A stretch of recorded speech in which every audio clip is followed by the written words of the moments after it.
press the bell icon on the YouTube app and never miss another update. प्रिय विद्यार्थियों नमस्कार, मैं मुकेश पूनिया। कक्षा 9th के बच्चों के लिए है।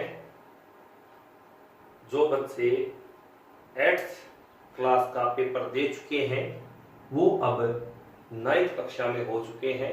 सरकार का आदेश मिल चुका है, यानी उनके एग्जाम नहीं होंगे 8th क्लास के और वो 9th क्लास में हो चुके हैं। लॉकडाउन थोड़ा सा लंबा चलने की संभावना है और 1 महीने से पढ़ाई भी डिस्टर्ब चल रही है। इसलिए मेरे प्रयासानुसार और विद्यालय के स्टाफ के सहयोग से हमने ऑनलाइन क्लासेज जो शुरू की है उसमें अपने चैप्टर वाइज क्वेश्चन डालेंगे। 9th क्लास के बुक है वो आपकी NCERT लग चुकी है, यानी परिवर्तन हो चुका है 9th क्लास की किताबों में। और प्रत्येक चैप्टर को प्रत्येक एग्जाम्पल प्रत्येक सवाल मेरे द्वारा करवाया जाएगा। उन सवालों को आपको नोट करना है, कॉपी में नोट्स बनाना है और टेस्ट भी दिए जाएंगे। टेस्ट कैसे लिए जाएंगे वो मैं आपको बता रहा हूँ कि हमारा जो YouTube चैनल है उसके डिस्क्रिप्शन में, यानी नीचे जैसे ही ओपन करोगे तो एक लिंक खुलेगा, टेस्ट मोड ऐसे कुछ लिखा हुआ होगा। उसमें जैसे ही आप ओपन करोगे आपका नाम और पिता का नाम डालना है। बाद में उसको स्टार्ट करोगे। स्टार्ट करने के बाद में आपको जो क्वेश्चन दिखाई देंगे उन क्वेश्चनों को आपको कॉपी में नोट करके और हल करना है। हल करके उनके उत्तर हैं उसी जो आंसर बॉक्स दिए जाएंगे उनमें पुट करना है। जैसे ही आप पूरा पेपर सबमिट करोगे तो आपका रिजल्ट आपको दिखाई देगा और वो पूरा का पूरा जो बच्चे रिजल्ट पेपर देंगे वो सारी की सारी लिस्ट मेरे पास आ जाएगी। ध्यान रहे अपना नाम और पिता का नाम लिखना है। उस टेस्ट में आपके लिए समय भी निर्धारित किया जाएगा। जैसे कि अपने कक्षा में टेस्ट लेते हैं तो किसी टेस्ट के सवाल जैसे 5 सवाल दिए और आपको 30 मिनट दिया गया है तो उस पेपर में भी आपका टाइम दिया जाएगा। यदि वो टाइम उस टाइम के अनुसार आप नहीं कर पाए तो वो अपने आप सबमिट हो जाएगा। तो अपने ये बातों का ध्यान रखना है। इसलिए अपने आज टॉपिक कर रहे हैं आपके 9th कक्षा में एक टॉपिक लगता है बहुपद।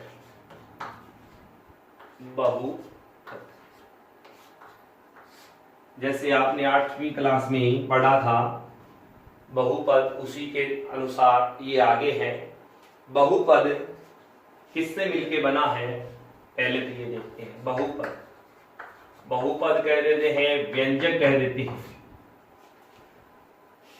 बहुपद कौन सा होगा इस बात की कुछ विशेषताएं हैं। नंबर 1 कि बहुपद में चर प्लस अचर दोनों का संयोग, यानी दोनों को मिलाने से होता है, चर और अचर। वैसे ही चर और अचर अपनी जो राशियां होती हैं, अचर बहुपद या चर बहुपद ऐसे भी नाम दे सकते हैं। जैसे काउंटिंग होती है अपनी, वो तो होती है अचर, और जो चर राशि होती है वो होती है काउंटिंग को छोड़कर बाकी भी जो राशि अपनी बच गई। जैसे गिनती को, जो अपनी साधारण गिनती होती है कहां से शुरू होती है 0 से, वो अचर राशियां कहलाती है। गिनती को छोड़कर बाकी जो भी राशियां बच गई, जैसे अल्फाबेट मतलब A से लेके Z तक, व्यंजन, स्वर, आपके नाम, संसार में जितने भी शहरों के, स्थानों के, जगहों के, पेड़ों के जो भी नाम हैं वो सारी की सारी राशियां कौन सी राशियां कहलाती हैं? चर राशियां। ये आप पढ़ चुके हो 8th क्लास में कि चर राशि एक ऐसी राशि, इसको वैसे परिभाषा दी तो अपने की एक ऐसी राशि जिसका मान हमेशा बदलता रहे, समय के अनुसार या परिस्थिति के अनुसार, कंडीशन के अनुसार बदलता रहे तो चर राशि होती है। अचर राशि कौन सी होती है? जो जिसका मान फिक्स रहे, जैसे अपनी गिनती होती है। एक को हम एक ही बोलेंगे, दो कभी भी नहीं बोलेंगे। एक को कहीं पे भी दुनिया में कहीं पे भी पूछ लो, ऐसे ये लिखा है क्या है, एक, यही बोला जाएगा। इसकी काउंटिंग भी एक नहीं होगी। इसका मतलब ये फिक्स राशि है, इसलिए इसको क्या कहते हैं, अचर राशि, यानी ये कभी कहीं पर भी इसका मान स्थिति के अनुसार नहीं बदलता है। दूसरा, बहुपद के लिए घात है वो पूर्ण संख्या में होनी चाहिए, पूर्ण संख्या में होगी। घात है यानी पावर, घात पूर्ण संख्या में हो। घात किस में हो, पूर्ण संख्या में हो। जैसे एग्जाम्पल के लिए अपने देखते हैं, पूर्ण संख्या का मतलब क्या हो गया कि पूर्ण रूप से होनी चाहिए उसकी पावर। जैसे यहां पे लिखते हैं एक्स स्क्वायर, तो ये बहुपद है। जैसे इसके प्लस में मैंने एक लगा दिया तो ये हो गया एक्स स्क्वायर प्लस एक, ये बहुपद हो गया। सीधे ही मैंने लिख दिया एक्स, तो ये भी बहुपद है। मैंने लिख दिया वाई, तो ये भी बहुपद है, क्योंकि जिसकी कुछ भी घात नहीं होती उसकी क्या मानी जाती है, एक मानी जाती है। तो इसी तरीके से पूर्ण संख्या में, जैसे अब मैंने लिख दिया x की पावर √2, x की पावर √2, तो √2 की जो वैल्यू है, यदि हम इसकी वैल्यू निकालेंगे तो पूर्ण संख्या में, पूर्ण संख्या का मतलब हमारे जैसे काउंटिंग शुरू होती है 1 2 3 यानी 0 से शुरू होती है, तो ये पूर्ण संख्या है 0 1 2 3 ऐसे। जैसे दशमलव में आगे आ जाए तो वो पूर्ण संख्या नहीं है, पूर्ण का मतलब कंप्लीट रूप से।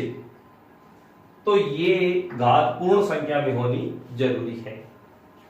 अब बहुपद के प्रकार आ गए, बहुपद के प्रकार। दूसरा जो अपना है बहुपद के प्रकार। अब बहुपद के प्रकार हैं वो सबसे पहले अपने लेते हैं घातों के आधार पर, घातों के आधार पर। घातों के आधार पर यानी जो पावर होती है उसके हिसाब से बहुपद कितने प्रकार के होते हैं। नंबर 1,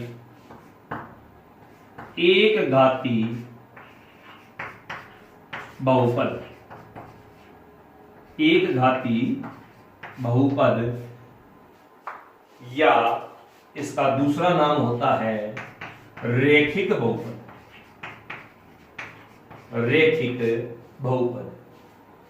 एक घाती का मतलब समझ गए, ऐसा बहुपद, ऐसा बहुपद जिसकी चर राशि की घात, चर राशि की घात, चर राशि की घात अधिकतम 1 हो। जैसे एग्जाम्पल के तौर पे अपने देखते हैं कि x + 1 मैंने अभी बताया था, या x लिख दिया, या y लिख दिया, या z लिख दिया, या p + 2 लिख दिया, तो इसमें देखो इनकी घातें कितनी हैं, 1 है। इसलिए इसको रेखिक बहुपद या एक घाती बहुपद कहते हैं। दूसरा इसी तरीके से बिल्कुल सरल है, एक घाती, एक घात होती है उसको कहते हैं, तो द्विघाती को क्या कहेंगे, द्विघाती बहुपद। द्विघाती बहुपद। द्विघाती बहुपद में क्या होगा, ऐसा बहुपद, ऐसा बहुपद जिसमें चर राशि की अधिकतम घात, अधिकतम घात 2 हो। जैसे आप समझ चुके हैं कि यहाँ पे अधिकतम घात 1 थी, तो यहाँ पे अधिकतम घात कितनी होनी चाहिए, 2। जैसे x² + 2, या ऐसे लिख दिया x² + x + 1, या ऐसे लिख दिया y² माइनस या प्लस, जो भी लिखो, y + 3, जो भी लिखो। ये अपने एग्जाम्पल हो गए, ध्यान से देखो इनमें। आगे है त्रिघाती बहुपद, त्रिघाती बहुपद। त्रिघाती बहुपद का मतलब हुआ, आप जैसे परिभाषा हमने दो की लिखी थी, एक घात होती है उसको एक घाती या रेखिक कहते हैं, दो घाती उसको द्विघाती कहते हैं। तो यहां पे क्या हो जाएगा, ऐसा बहुपद जिसमें चर राशि की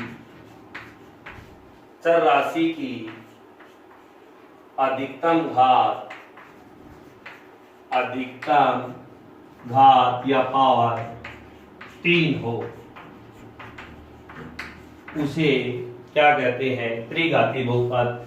एग्जाम्पल के तौर पे अपने देख सकते हैं, x की क्यूब कहते हैं, घात 3 होती है उसको क्यूब कहते हैं, x की cube plus x square plus x plus 2।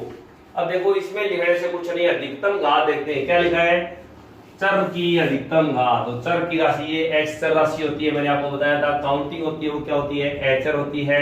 तो ये देखो अधिकतम घात है वो x की, देखो कितनी 3 है, इसलिए इसे क्या कहेंगे, त्रिघाती बहुपद। ऐसे और भी आप एग्जांपल बना सकते हो, जैसे p की क्यूब प्लस p स्क्वायर, या सीधे p लिख सकते हो, p प्लस 2, ऐसे प्लस या माइनस का चिन्ह जो भी लगाओ आप। इसी तरीके से तीसरा एग्जांपल जैसे अपने बढ़ाते हैं, y की क्यूब प्लस 3, ये भी हो गया, इसमें y की क्यूब प्लस 3। तो ये जरूरी नहीं है कि y की क्यूब लिखो, y स्क्वायर लिखो, y लिखो, ऐसे नहीं। अधिकतम घात जैसे चर राशि है इसमें, तो इसकी अधिकतम घात 3 है, तो ये त्रिघाती बहुपद हो गया। आज इतना ही हम करेंगे। आज हमने फिर से, मैं थोड़ा सा रिपीट कर रहा हूं कि सबसे पहले हमने क्या किया, बहुपद। तो बहुपद मैंने आपको बताया कि चर और अचर राशियों के जो मेल से बनता है वो बहुपद कहलाता है। दूसरा मैंने बताया कि बहुपद वही होगा जिसमें घात है वो कौन सी संख्या में हो, चर राशि की घात पूर्ण संख्या में हो, घात है वो ध्यान रहे पूर्ण संख्या में होनी चाहिए, तभी वो बहुपद होगा।